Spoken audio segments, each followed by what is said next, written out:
Australia and the UK have just signed a 50-year treaty to lock in the AUKUS submarine deal. It's known as the Geelong Treaty. And Defence Minister Richard Marles has called it the most significant treaties ever made between Australia and the UK. But it's a treaty within a treaty, and it's weird that the United States isn't a part of this treaty. The United States is currently reviewing its role within the original AUKUS agreement and seeing how it fits in with its America First policy. Here's what Richard Marles had to say about this. It is the natural evolution of what we've agreed. It really, in terms of what's in the treaty, it is putting into treaty form what had already been agreed between our two countries, but it also comes and sits under the trilateral treaty that was signed between our three countries in August of last year. I think the way to look at this is another step forward down the AUKUS path. It's another demonstration of the fact that AUKUS is happening. And David, I listened closely to all of this. It's not clear what any of this means. Australia has already spent $1.6 billion with the United States, and we've got nothing to show for that and probably never will. And now we're signing on with the UK to send more money for another batch of submarines that we'll probably never get. And this treaty is supposed to enable cooperation on designing, building and operating the SSN AUKUS submarines, and that's a new class of submarines. And we're also going to pay the UK to upgrade their shipbuilding yards. And we're also doing that with the United States. And under this treaty, construction is also going to take place in South Australia for the delivery of submarines at some point in the 2040. So that's almost 20 years away. And whether any of this is true or not is a totally different question. But the Australian government decided that it wasn't good enough just to send money to the United States and not get anything in return. And that $1.6 billion, they have decided that it's such a good deal for Australia that we'll send money to the UK as well and not get anything in return for those submarines either. As someone said on one of the social media sites, 800 million here, 800 million there, suddenly you're dealing with real money, and they're throwing the money away. Now, 1.6 billion into health, Labor has done quite well on Medicare, but how much better could it do with that money? Into education, you could fix the tertiary system, and we'd be probably less griping about the excessive pays given to vice chancellors with that money in education. Even into our own defence, we could hopefully get a new defence structure that worked within a modern Australia rather than the current outdated post-World War II Cold War model that we're still working on. And in fact, in many ways, it's still a 19th century imperialism model. How Richard Marles can say there with a straight face that it's a good deal for Australia is one of the more ingenuous phrases of any politician ever. And we had 9 years of a Liberal government with 5 or 6 of those under Tony Abbott and Scott Morrison, men not known for their acceptance of what most people consider truth. We'll put it that way. Richard Marles hasn't covered himself in glory. And to be honest, neither has the whole government in carrying this on. Both Britain and America are looking at changing the AUKUS deal. But Australia says, no, here, have some more money. Go away. It's almost like the Sydney way of getting a building done. Sure, we'll follow the things. All our forms are in that brown paper bag behind your desk. Don't look at it till I've left. It's just bizarre that we keep on this. And I don't quite understand without getting into bizarre conspiracy theories.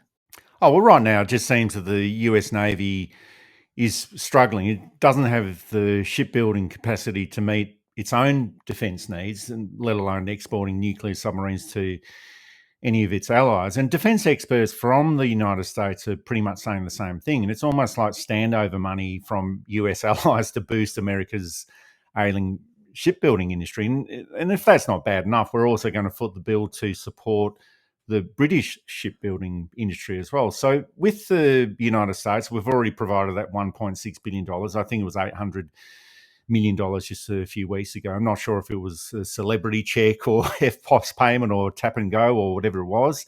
And all up, that's going to be a grand total of $4.7 billion in support for their shipbuilding industry. And to me, it's like this weird leasing arrangement where we are going to pay for the shipbuilding yard to build these submarines and then pay for the submarines and maybe not even use these submarines. And it's just absolutely crazy. And under the AUKUS Pillar 1 agreement, Australia is meant to purchase between 3 and 5 Virginia-class submarines starting from 2032. So that's 7 years away, or less than 7 years away. But US law prohibits the sale of these submarines to foreign nations that they build if that weakens the strength of the US naval fleet. And they will decide whether that's the case or not. So we'll be paying for the building of the shipyards, we'll be paying for the submarines, and whether we get to use them or not is up to the United States. And as Malcolm Turnbull keeps saying, it just has to be the worst deal that Australia has ever engaged in, not just with the United States, but with anyone in the world in our history.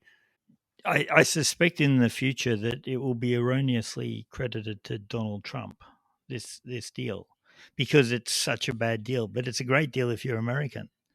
And Joe Biden, it was the Biden administration that saw Scott Morrison coming. And of course, Labor will be blamed for this deal too, which is why they should have dumped it. Biden and his cabinet saw Scott Morrison coming a mile away, remembered P.T. Barnum's dictum of there's a sucker born every minute. And the minute they were referring to was Scott Morrison's. And yeah, it's and then they saw Kerry Richard Packer. Marles coming over too. Oh, they, when Morrison loses, they must have thought, oh, now we're going to have to deal with someone of substance. Oh, Richard Marles, come in, sit down. Thank you, God. Just as they're about to paraphrase Kerry Packer, you only get one Alan Bond in your lifetime. You only get one Scott Morrison in your lifetime. Seems like you get a Scott Morrison and a Richard Marles. And it's just insanely ridiculous that we've found ourselves. I note but we might build some in South Australia. That's not going to happen, is it? Because they're not going to get built.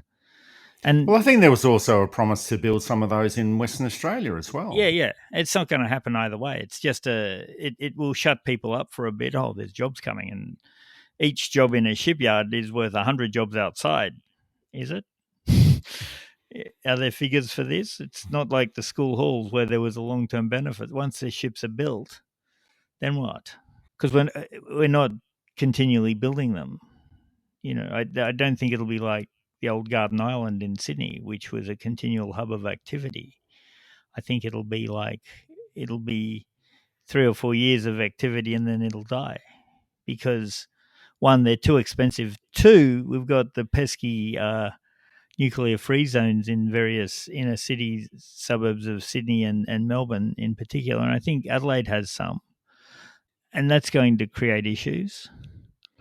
And I think we're going to find that the ships aren't going to be built here anyway. At the last moment, they'll be pulled.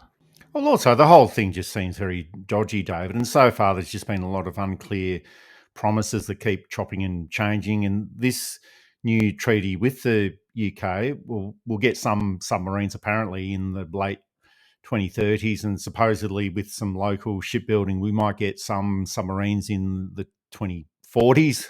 Who knows? It could be dragged out to the 2050s, and we're getting some submarines built for us in the US, and we'll probably never get to use those anyway. And a lot of this so far is so far in the future, and we don't know what the full arrangements of what is being proposed in any of this. And Richard Marles has said that the full details of the treaty with the UK will be released to Parliament next week, and we just have to wait and see whether that happens, and if it does happen, what sort of details are in there.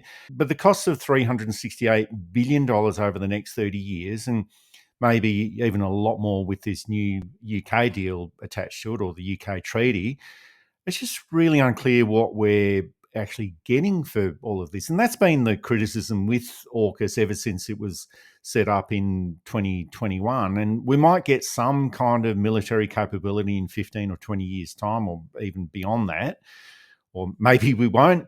And in 20 or 30 years' time, the world will be a lot different compared to today, and the military needs might be quite substantially different as well. The military technology needed might be quite different as well at that stage. So we talked about it before, but thank you, Scott Morrison, for creating Australia's worst ever deal. He was the one who set up this deal in 2021. Thank you, Richard Marles, for continuing with Australia's worst ever deal and now making it even worse.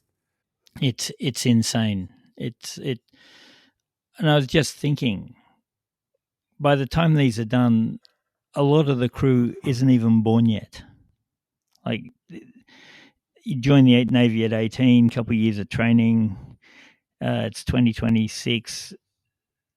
If they're in service by 2043, a lot of the sailors are in nappies at the moment. It's just insane. Well, we might have to introduce some Navy expertise into early childhood education. That would Yes. solve all of the problems. Yes. Yes. So what does Ali mean? Port and starboard, children. Well done. Fire, open fire. Push the red button. Yeah, it's insane. Long-term planning is good, but this isn't long-term planning. This is short-term planning spread out into the long term. And when the inevitable Royal Commission happens, if they don't make it a whitewash, there's going to be a lot of very senior people in a lot of deep trouble.